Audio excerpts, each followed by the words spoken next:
Started in just a couple minutes. I think we'll run this like we usually do. If you have questions, please save them until the end. The speakers will be MnDOT Commissioner Charlie Zelli, Mark Giesecke, who's the head of the Office of Transportation Systems Management, and Chris Roy, our Assistant Division Director for Engineering Services.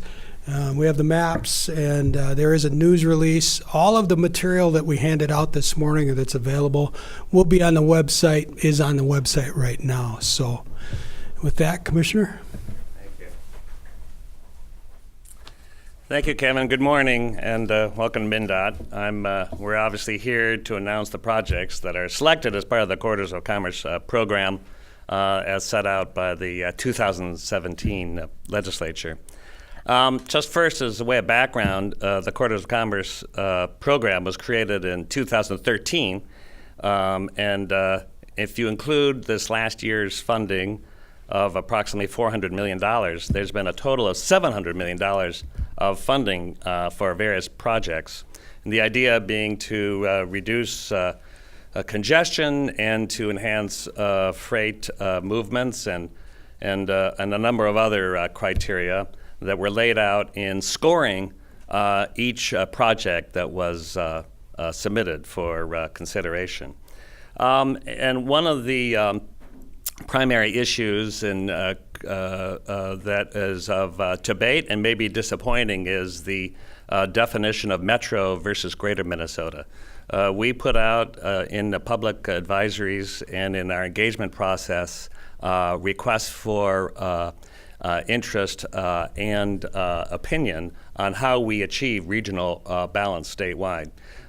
The feedback we got back is to maintain what we have done since the beginning of the program, which was defined at 50% roughly greater Minnesota, 50% metro. We have defined metro as the metro district of MnDOT, that is 8 counties, and then all the other counties in the state. There are those that will consider metro as being larger, but we have been consistent in that process over the past 5 years. We don't have a way to arbitrarily define a different boundary. And in fact, in the proposed legislation at the Senate, the definition of metro is 7 counties. We have been consistently in achieving our feedback both on the various criteria and the process that we move forward in a very transparent and very easily quantified manner.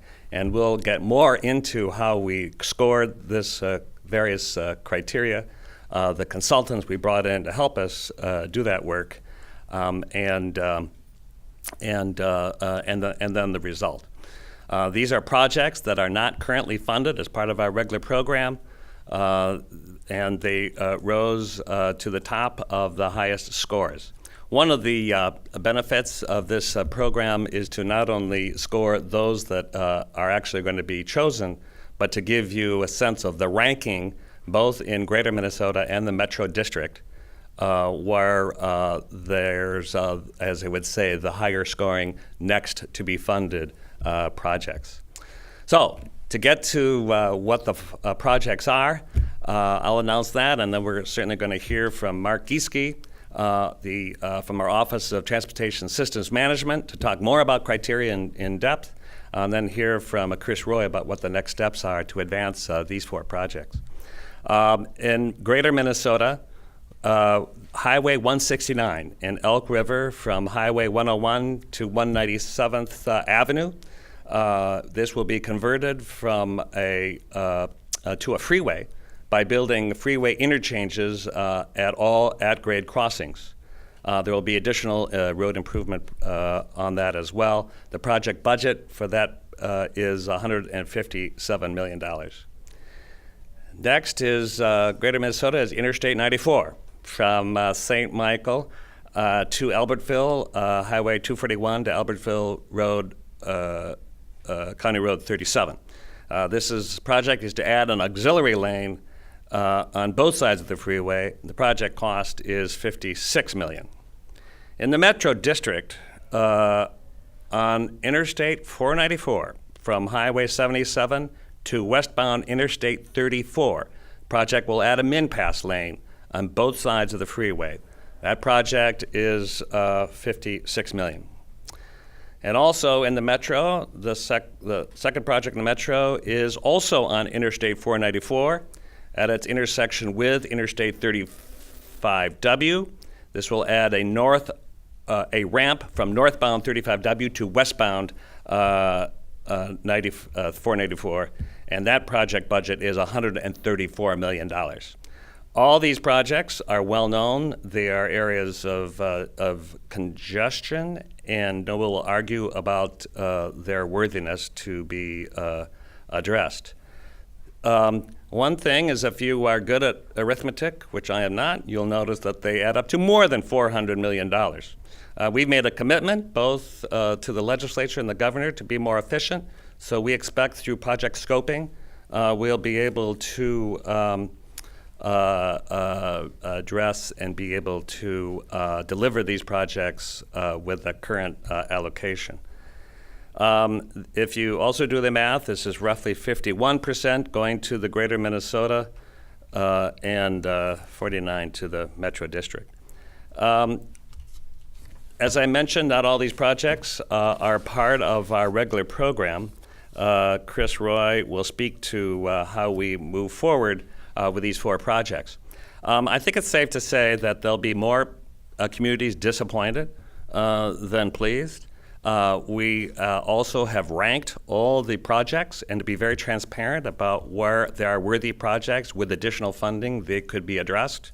And we have that available for you as well. To note that there was, if you add up the total value of all the projects, there were $5.6 billion of worthy projects to be funded. So that means that $5.6 billion less $400 million, or $5.2 billion of projects are left to be addressed, and they all, we believe, serve a viable and important need for the state of Minnesota. Again, I will note that although the regional balance was not specifically cited, we gathered the split between Metro and Greater Minnesota through public engagement and consistently following what we had done in the past, which is what we committed to do. The other 7 criteria are very specific, and we've scored them quantitatively. By law, we did not address project readiness, which is one factor we used in past solicitations. These projects will need some development. We expect that they would be under construction probably in 2020 and beyond. With that, I think I'll turn it over to Mark Gieske and can give us more details. Thank you.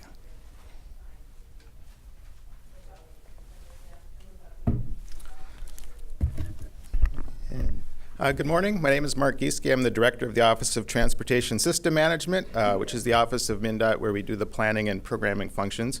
I'm going to summarize the process beginning with the solicitation for projects and going through the project scoring and selection. So for the 2018 program, we had $400 million. It was provided by the legislature and Governor Dayton. The money first becomes available in fiscal year 18, and the last year is of fiscal year 2021. So the money becomes available over that span of 4 years. We chose to award projects for all the funding that was available, so for all $400 million.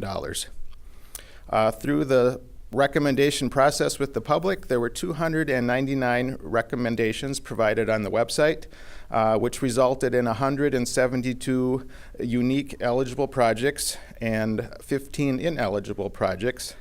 All of the projects that we received came from cities, counties, other government agencies, quarter coalitions, private individuals. We did not evaluate any projects that did not come through that public recommendation process. If you add up all the projects on the list that were submitted, it adds up to about $9 billion if you eliminate the duplicates and overlaps that occurred in some of the suggestions. As the commissioner said, it came in between $5 and $6 billion. So the first step for the projects that were submitted was to go through a screening process for eligibility. Not all trunk highway projects are eligible for quarters of commerce, and not all kinds of projects are eligible for quarters of commerce. The law identifies the specific kinds of highways and the kinds of projects that will meet their goal of enhancing economic development and removing barriers to commerce. Some examples of those projects must be on the interregional corridor system if they're outside the metro district. Inside the metro district, they can be on any trunk highway. Projects must add capacity to one of those routes by filling in gaps, completing connections, extending multiple lanes, or adding interchanges, or they must remove some kind of barrier to freight. And the projects have to fit within the funding that we have available.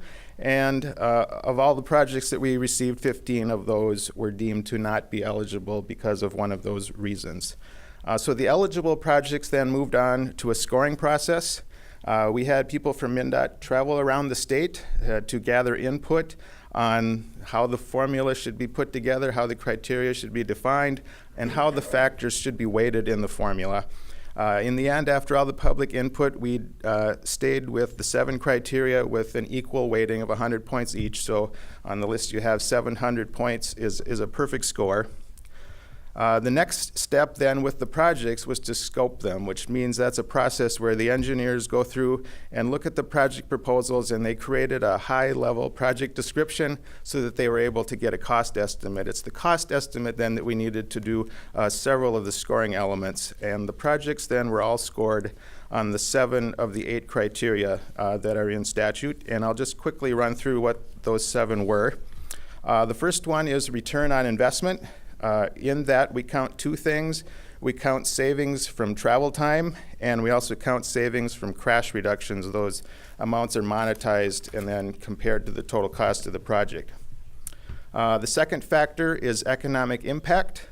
MnDOT did not have a good tool for doing that prior to this program, so we did purchase a method of calculating economic impact, and it took the dollar value of the project and was able to, using a multiplier, express that in terms of direct and indirect economic benefits that would be achieved by that project. The third factor is freight efficiency.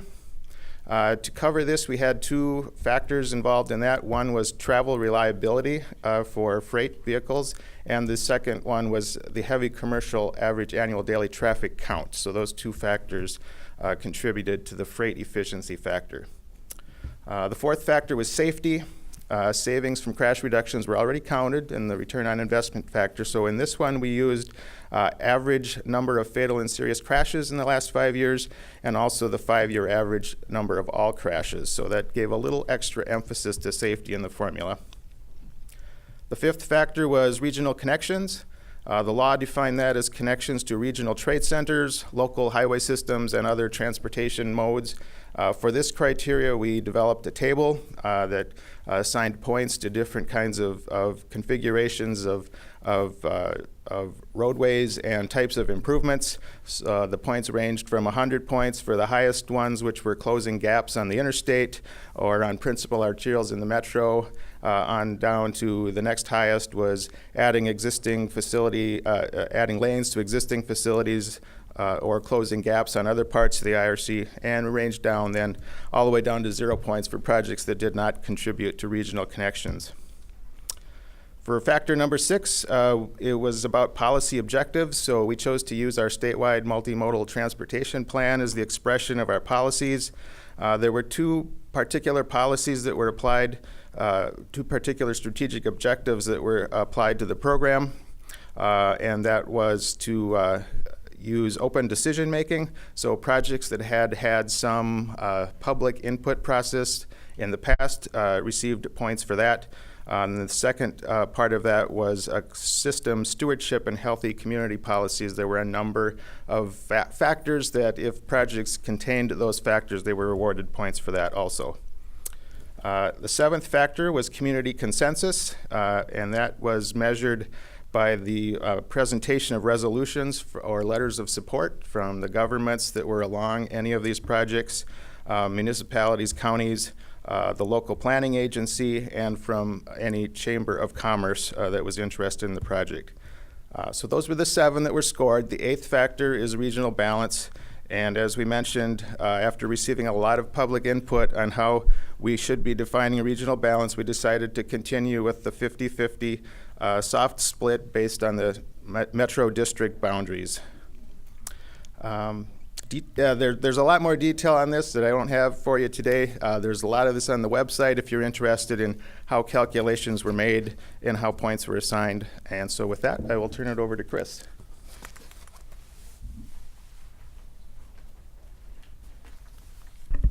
Thank you, Mark. Good morning. My name is Chris Roy. I'm the Assistant Division Director for Engineering Services here at MnDOT. What I'm going to give you is just a high-level overview on what are the next steps for these 4 projects. Like the Commissioner and Mark had mentioned, we've done some preliminary scoping, and scoping really is just identification of what's in a project and what isn't in a project. It's no different than if you're doing a home remodeling and you got to figure out what are you going to do with this home remodeling. Is it just the kitchen, or are you going to go into the dining room as well? So that's what we've done at a very high level. The next step that we need to do on these 4 projects is to do more detailed scoping and really get into the details of a project. What's in a project, what is going to be covered by the budget, what are things that we really need to address. Once we get that done, and that's going to take probably in between maybe about 4 and 6 months to do that on most of these projects, we're going to go into preliminary design. Preliminary design is when we're actually starting to apply engineering standards and engineering details to our design.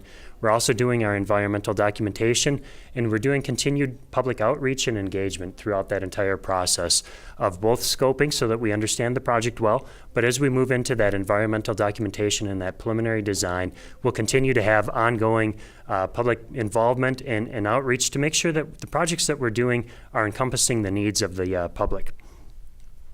During the final phases of that environmental documentation is when we can start our right-of-way acquisition project or process. Most of these projects do require some right-of-way, so we need to identify the environmental impacts before we can acquire that right-of-way, and that right-of-way process takes in between 18 months and 24 months to acquire a property. When the preliminary design is done and that right-of-way is started, we'll move into final design and procurement of our contractors. Some of these projects are probably going to make pretty good alternative delivery projects. That might be design build or something called CMGC. Others, we maybe deliver more of a traditional way using design bid build. Regardless of the method, we've got to do some final design in that contractor procurement in order to get it ready. At roughly the same time when that final design or those documents are ready for design build for procuring a contractor, our right-of-way acquisition will be finishing and wrapping up, and then we'll be able to actually start construction. Looking at the 4 projects that were selected, each one of those 4 projects is in a little different state of current preparedness. The 94 project is probably the one that's the furthest along, and that's most likely going to be the first one to start. Currently, we are anticipating probably in that summer of 2020 as a fairly reasonable anticipated start date for that project. The other projects, because we've got to do that preliminary design and that right-of-way acquisition, are probably going to be a little bit further behind, maybe into that summer of 2021 or thereabouts. What we are going to do is look at every possible way of getting these projects underway as quickly as we can. That will sometimes involve maybe a different delivery method, or maybe we can try to phase a project in a way that we can start construction and be still acquiring property, but start the construction on the property that we currently own. We'll take a look at that as we do that scoping and that preliminary design so that we can actually get these projects started as soon as possible. The other thing that I should mention about start of construction is one thing that we do, particularly in the Metro District, is look at alternate routes and what we have under construction at the same time. For example, we've got the 2 projects are right there at 35W and 494. But a little bit later this summer, we're going to have the 35W bridge over the Minnesota River under construction for a number of years, as we already have the 35W Lake Street interchange project under construction. We need to evaluate when those construction impacts on those projects are going to be done so that we aren't necessarily building, having construction on an alternate route to an existing project, one that's already underway. So it's a big balancing act that we need to do inside of the metro area in order to determine when to start a project and when is the best timing for traffic and all those things. And with that, I think I'll turn it over to Kevin for some final comments. We're now going to go into the question and answer period. I've asked all the speakers to repeat whatever questions you may ask because we do have an online audience and they may not be able to hear what you're saying in the back. So please be patient. Are there any questions? If these projects were so important to begin with, that they now rise to the top, why weren't they on MnDOT's master plan to be included in projects that could get done sooner? Thank you for that question. It is, if these projects were so important and scored highly and are critical, why are they not part of our regular program? And the simple answer is lack of funding. We have prioritized the asset condition, both pavements and bridges, throughout the state. And as we look forward, there's a significant gap, both on what we call preservation, then also expanding capacity of our system. Expanding capacity is the more lanes, miles, more movements on interchanges, and that's really where Corridors of Commerce addresses increases in capacity.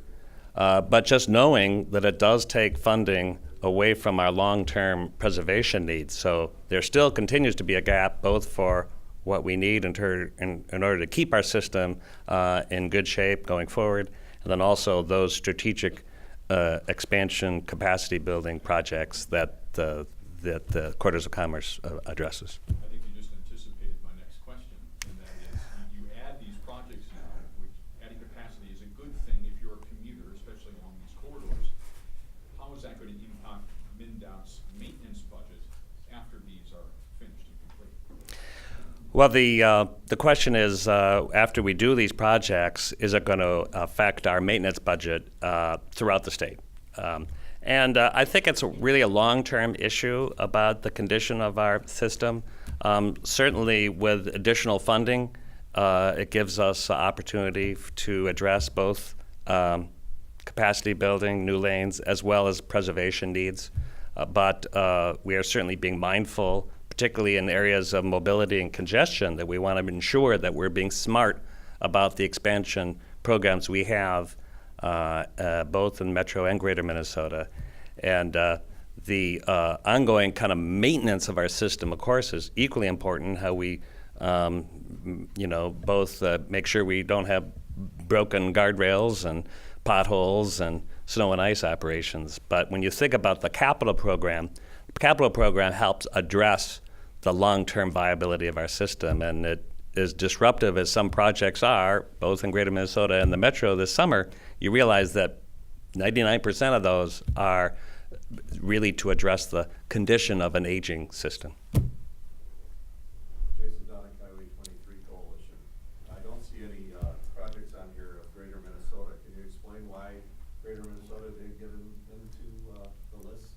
It seems that it's quite metro heavy. Thank you for the question. The question is, we don't see Greater Minnesota projects looking at the map. They seem to be clustered around the Metro. And how do we explain that when we are looking at this balance? The answer is that we have really heard that we should be consistent in how we define regional balance as we've done in the past. We have consistently said that the Metro will be the Metro District. That's how we scored it since 2013.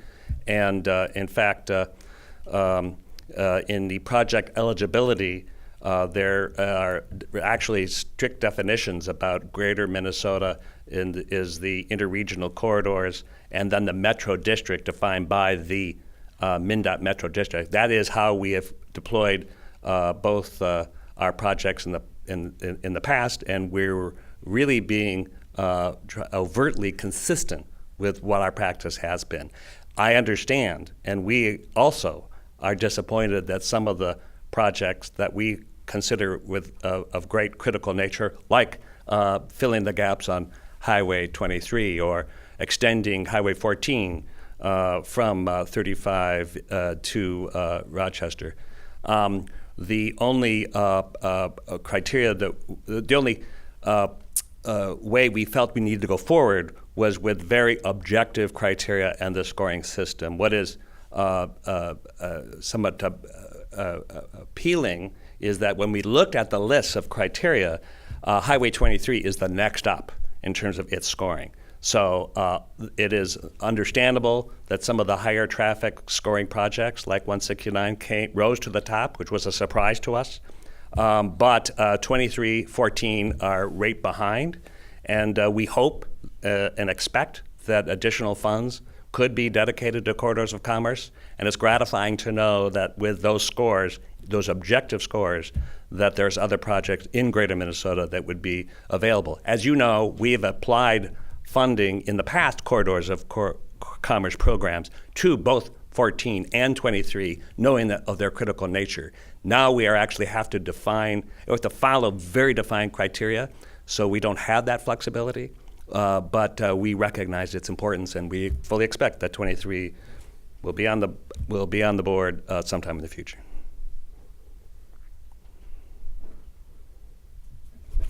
Earlier in your presentation, Commissioner, you talked about 2 metro districts, and the project costs that you gave to us were different than what's on the sheet. Could you clarify which are the correct numbers on that? The question is, what are the exact numbers for the metro districts? They're different from what's on the sheet. So I'm going to look to the Department of Engineering Services to make sure we give you the exact right number. Okay. So the question was, there are some different numbers between the sheet that had been used for scoring and the fact sheets. So I think, for example, the top scoring project on 494 France Avenue to Highway 77 Min-Pass, it's shown as $149 million there on the scoring sheet. And that is the number that we used for scoring, and that's the number, the cost that we estimated when we went through our preliminary scoping for everything. On the fact sheet, you see the cost is awarded at $134 million. That's actually 10% less of $149 million. Because we laid it out in a very preliminary nature, and our process is to go through and continually look for efficiencies, both in how we deliver a project, but also the engineering standards that we apply to a project. As we investigate more into a project, we can start to mitigate risks. We can do things differently that will actually drive the price down. And we feel that based on our practice over the last number of years, we've been able to find roughly 15% efficiencies on many of our larger projects through value engineering, performance-based practical design, risk mitigation. Those are all things that we feel we can use to drive that price down. So the project will be awarded $134 million for 494 France Avenue to 77, which is 10% lower than what we used in the scoring. Well, yeah, that's fine. I just heard the commissioner say that one was going to cost $56 million, and the phase 1 was $34 million. I want to just verify what are the correct numbers for that. Sure.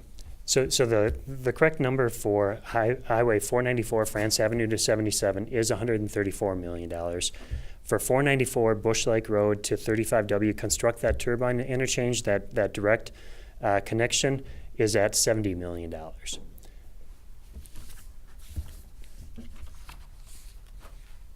must have misspoke. What is the theory behind on 494 between Highway 77 and Franks Avenue, adding a min-pass lane as opposed just to an extra lane of traffic or capacity that's not a min-pass lane? I might let our scoring folks answer the question. The question is, how is it that a min-pass lane was selected over a general purpose lane for 494? The short answer is that the highest score came from that project with a min-pass lane. But also, the general purpose lane is not part of our policy, nor was it supported by the local government. And those are important criteria for choosing projects. If we didn't get support from a local community that it's along and not part of our policy, then it's ultimately ineligible. So I think the min-pass lane, because we know it is part of our policy to expand min-pass network because we are driving so much more people through corridors. It's like a lane and a half of traffic in one lane and becomes future transit corridors. So we feel like that is the greatest congestion mitigation of any other alternative, but it actually scored the highest. So. And Commissioner, would this min-pass lane be an extra lane that you build on, or are you going to repurpose So the question is the Min-Pass lane a reconfiguration of an existing lane, or is it a new lane, new real estate expansion? And the answer is it is new lane. This will be widening the road. It may require additional right-of-way, as Chris Roy mentioned. Some of that is for environmental purposes, but it's a very congested and dense area. So adding some additional land for water, environmental reasons, the actual footprint is available for the lane expansion. So it is new lanes in a very congested part of the metro.